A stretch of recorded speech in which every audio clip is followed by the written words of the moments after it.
Welcome to Kevin Brewer's Math 95, Section 8.7. A little bit of hybrid learning going on here. Hopefully you are comfortable having your coffee or favorite energy drink. I will try to pause a little bit for a second or two, and you might need to pause it on your player so that you can write down the notes. Here's the introduction here. Direct variation. In direct variation, it is any equation that looks in the form of y equals kx.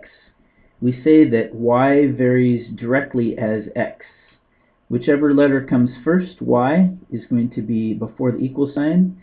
It varies based upon the x, and that's the thing on this side with a k, which is a constant. Direct variation we're very familiar with. The example I'm going to use today is just think hourly pay. So whenever you think direct variation, just think back to hourly pay. So for example, our hours, if we were paid at $12 an hour, if we keep track of our hours here, say 1 through 5 and then 10, if we're $12 an hour, that's $12, 2 times 12, 24, 3 times 12, right? This is how much our paycheck will be. So we can say that for any x, that paycheck will be 12 times x. We know this, that as our hours increase, then our paycheck will increase. As our hours decrease, unfortunately during hard times, that's what's happening, then our paycheck increases. And that's what's happening with our direct variation. We're going to compare this with something that's not quite, doesn't occur quite as often, and that is going to be inverse variation. Make that established here. There we go. Inverse variation. When you look at inverse variation, we also have the same three players, y, k, and x.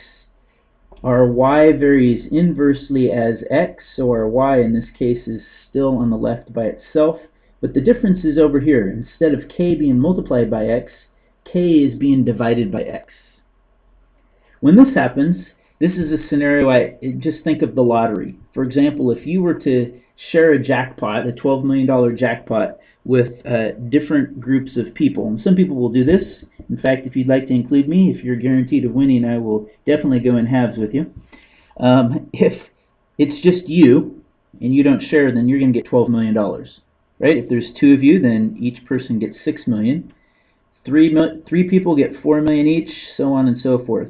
If you go into a group of 12, then each of you will get $1 million.